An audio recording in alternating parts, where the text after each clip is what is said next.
तेजू, अगं एवढ्या रात्रीची तू इथं काय करतेस? अगं वहिनी, अक्का हट्टालाच पेटली. आईला भेटायचं, आईशी बोलायचंय, मग आलो. अक्का, पाणी आहे, सावकाश जा.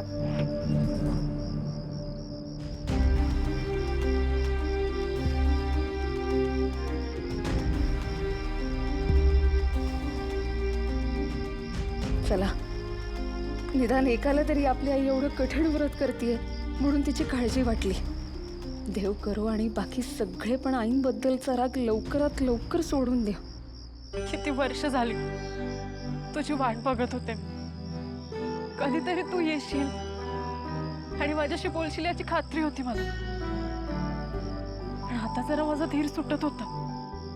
पण तू आलीस आणि माझं वाट बघणं सार्थकी लागलं. तुझ्या समोर बसून ना खूप बोलायचंय मला. माझ्यासाठी ना माझं लहानपण इतर मुलींसारखं नव्हतं. ज्या वयात मला तुझी गरज होती ना, त्या वयात तू माझ्या सोबत नव्हतीस. खूप एकटी पडले होते ग मी.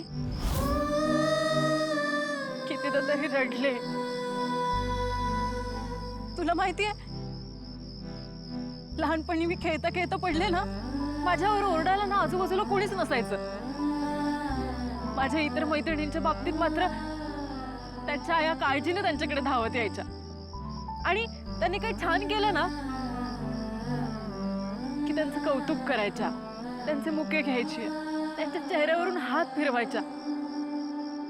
पण माझे लाड करायला आजूबाजूला कोणीच नसायचं.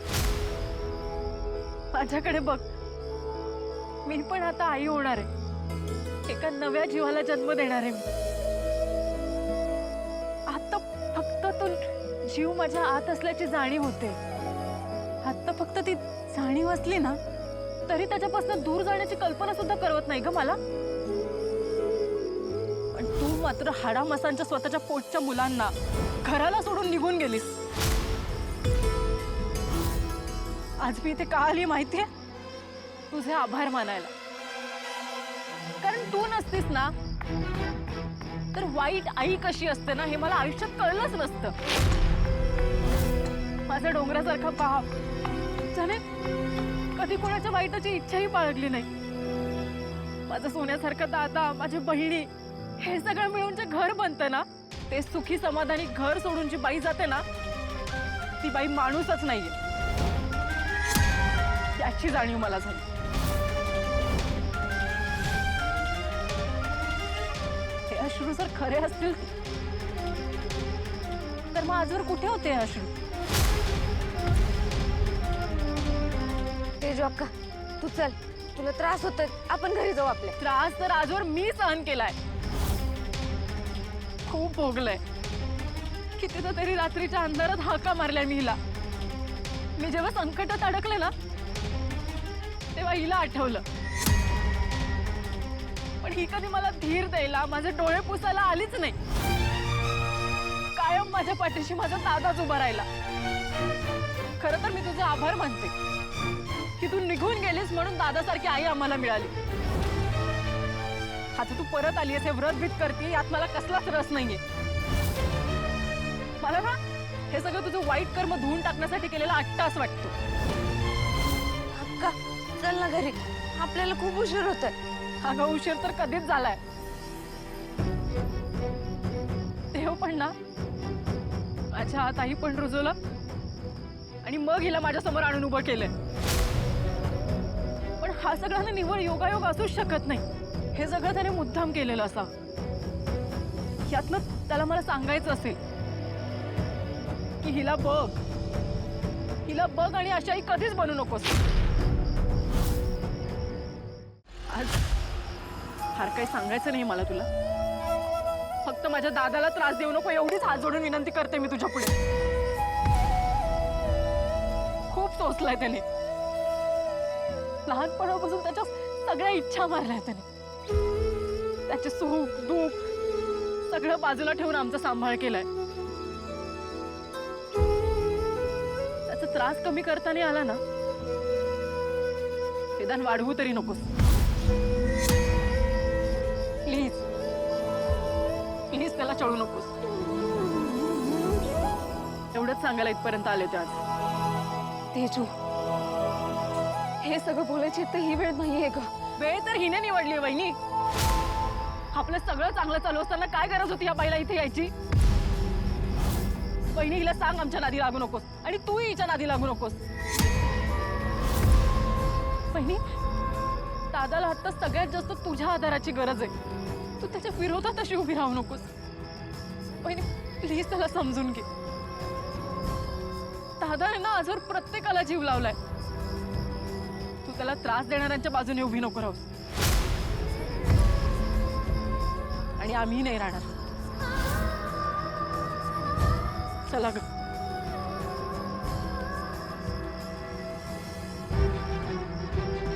तेजू, तुमच्यापासून लांब राहून मी काय भोगले ते सांगायला मला एक संधी पाहिजे होती ग.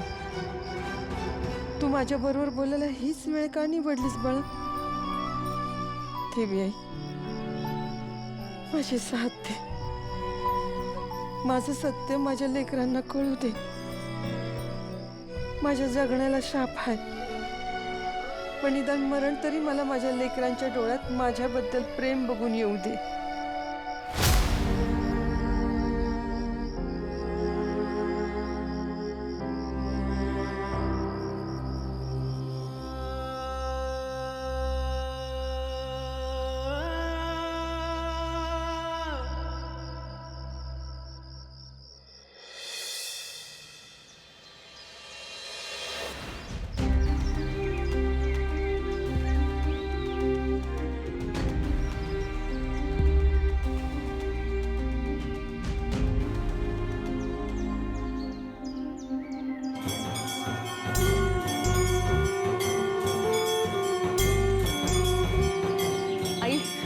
बघा ना, पहाटेची काकड आरती सुरू झाली.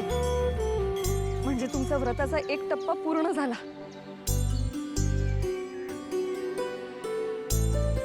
आशाबाई, तुमच्या व्रताचा पहिला विधी संपन्न झाला. आता आपण दुसऱ्या विधीकडे वळूया. तुम्ही पाण्यातून बाहेर येऊ शकता. पुढं काय करायचं ते समजून सांगतो.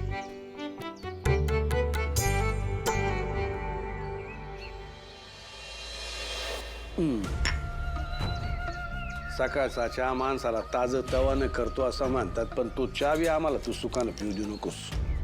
ते झाडावर बसून अशुभ कोकलणाऱ्या घोबडासारखा मानवर बसलास तू आमच्या. एक एक चांगली बातमी देत नाही हा माणूस. छोट्या आडी, तिथं जे घडलं ते सांगणार ना मी. हा, आता मला काय माहिती तेवढी तग धरल ती. अहो लय चिकाट बाई, अहो रात्रभर पाण्यात थांबली ती. नाही, आम्हाला वाटलं होतच. या आशा काय एवढ्या सहजासहजी हार मानणार नाही. म्हणूनच आम्ही दुसरी योजना आधीच तयार ठेवली होती. आशा आणि तिच्या जोडीला आमचं डॉक्टर कन्या रत्न. नवीन योजनेची गरज पडणार. म्हणजे तुमचा दुसरा प्लॅन तयारच आहे. अरे पर कधीतरी स्वतःचं डोकं लाव की. लास्ट तर सोडलेलीच आहे. आता तरी हे काम नीट कर. आणि जर का काही चूक झाली ते ही तुझी मान आहे ना, कोबडासारखं वळवून टाकू आम्ही. हा डॅडी, आता तुम्ही काही काळजीच करू नका. बघा, सगळी व्यवस्था व्यवस्थित करतो.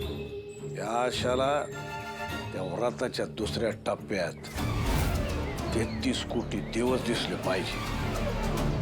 जा मंदिरात जाण, पुढच्या कामाला लाग.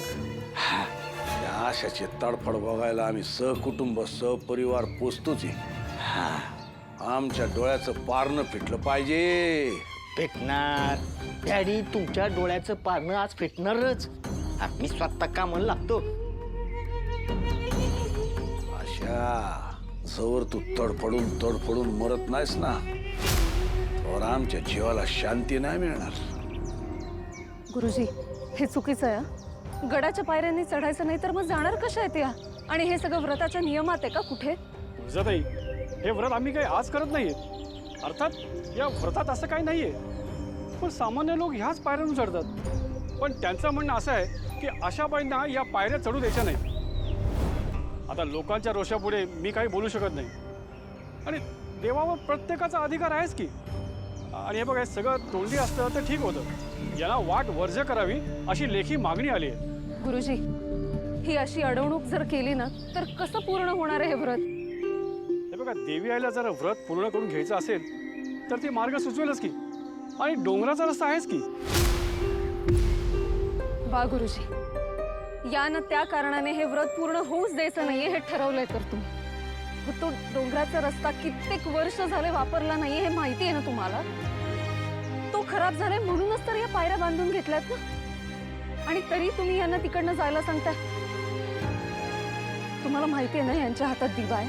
अहो रात्रभर पाण्यात उभ्या होत्या त्या, तेही उपाशी, तरी तुम्ही हा मार्ग सुचवताय त्यांना. एक मिनिट, तुम्ही हे सगळं मुद्दाम तर करत नाही आहात ना? हे पहा, तुम्हाला यात काय अडचण असेल ना तर तुम्ही आमच्या कार्यकारिणीशी बोलून घ्या, आणि मी माझ्या मनचं थोडी सांगतोय. हे पहा, जे काय असेल ना ते लवकर ठरवा. सूर्यास्ताच्या आधी हे व्रत पूर्ण करायचं असेल तर लवकरात लवकर विधी पूर्ण करायला हवा, नाहीतर हे व्रत पूर्ण करायला जमणार नाही असं सांगून टाका. नाही, मी इथपर्यंत येऊन माघारी परत नाही जाणार. मी हे व्रत पूर्ण करणार म्हणजे करणार. मी डोंगराच्या मार्गाने जायला तयार आहे. आई, असं करू नका हो. तुम्ही जर डोंगराच्या रस्त्याने गेला तर तुमच्या जीवाला धोका ठरू शकतो. हे असं जगण्यापेक्षा देवी आईच्या मार्गावर मरण आलेलं परवडलं. आणि देवी आईची इच्छा असेल तर ती हे व्रत माझ्याकडनं पूर्ण करून घेईल. मी गाभाऱ्यापर्यंत पोहोचेन. मी हे व्रत करायला तयार आहे.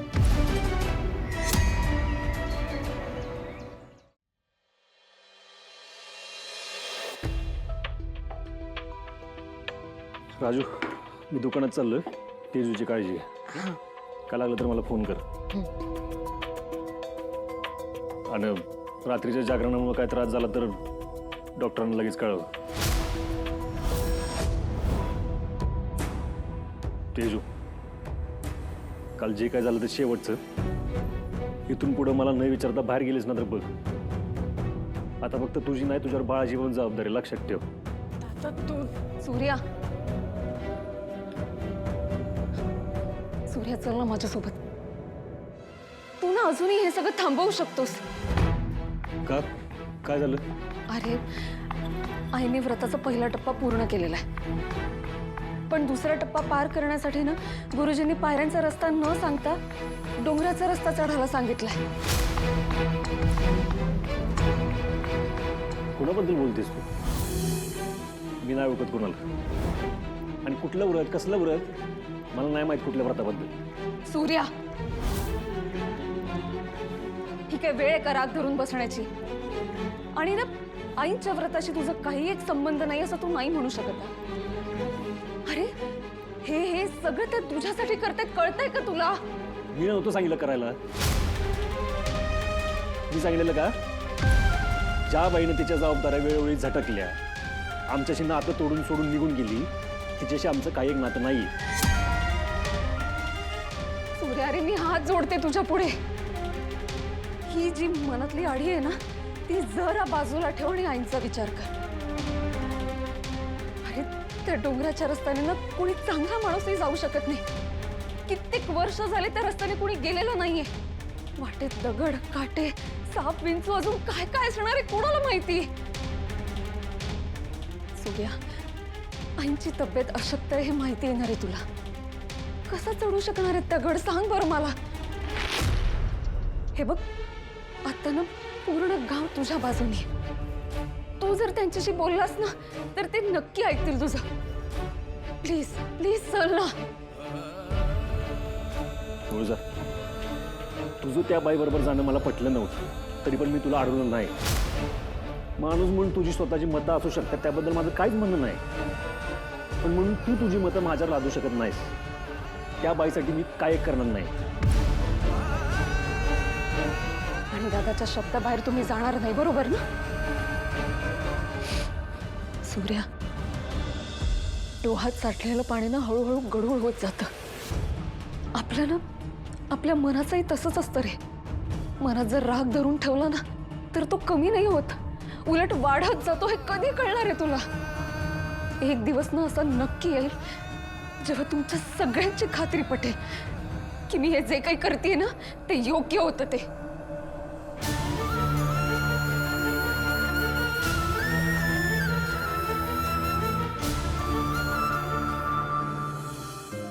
ही ज्योत ठरल्याप्रमाणे सूर्यास्ताच्या आधी हा दिवा गाभाऱ्यापर्यंत पोचायला हवा. एक सूर्यास्त ते दुसरा सूर्यास्त हे व्रताचा अवधी आहे. त्यात खंड पडायला नको. वरती आलात की आपण गाभाऱ्यात भेटू. मी पूजेची तयारी करतो, तुम्ही चालायला सुरुवात करा.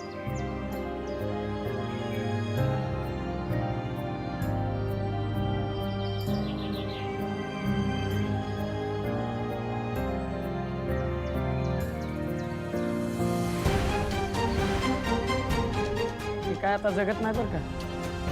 अरे असंच पाहिजे हिला. हे सगळीच्या पापाची फळ आहेत.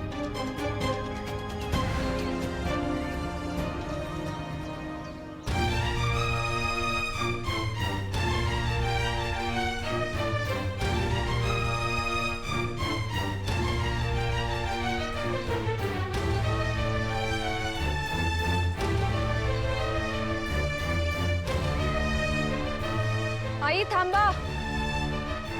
आई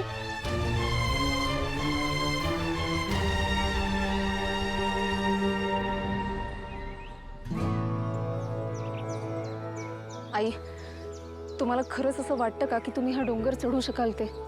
आता काय पर्याय आहे का पुरी? आता हे समजा देवी आईच्या हातात आहे. बरं थांबा.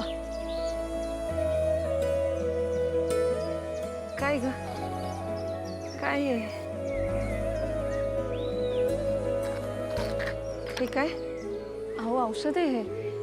तुमचं बीपी लो आहे ना म्हणून देते तुम्हाला औषध. एकतर काल रात्रीपासून तुम्ही काही खाल्लेलं नाहीये. त्यात आजारपणातून पूर्ण रिकव्हरी झालेला नाही आहात. प्लीज नाही म्हणू नका. आणि ही गोळी खाल्ल्याशिवाय पुढे जाऊ नका. नाही ना ग. अगं व्रत चालू असताना काय खाऊन कसं चालेल? आई मी तुम्हाला वेगळं असं काहीच खायला देत नाहीये. अगदी उपवासाच्या दरम्यान सुद्धा औषध घेतलेलं चालतं. त्यात काहीच गैर नाहीये. असं करू नका. हे औषध घ्या. एकदा हे व्रत पूर्ण झालं ना की आपल्या दोघींची काळजी मिळेल. खरंच चालेल ना? आई औषध खाल्ल्याने कुठलाही उपवास मोडत नसतो. विश्वास ठेवा माझ्यावर. प्लीज घ्या.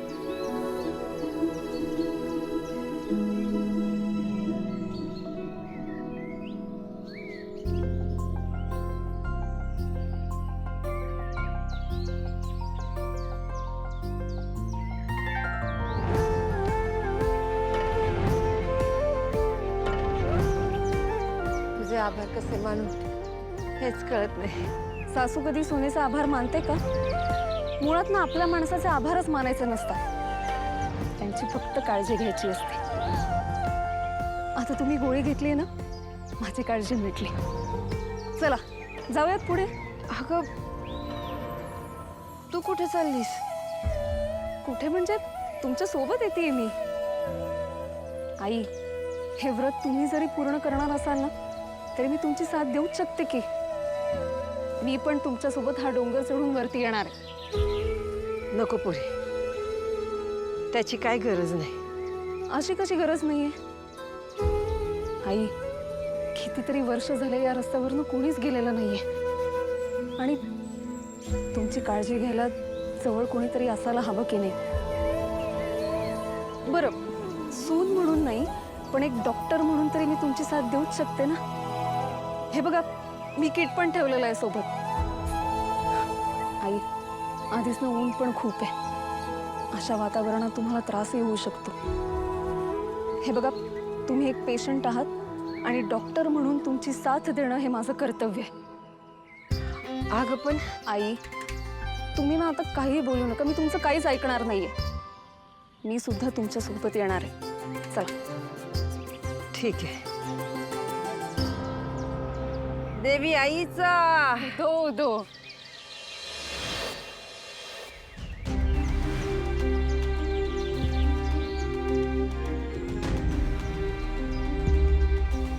कसं शक्य आहे?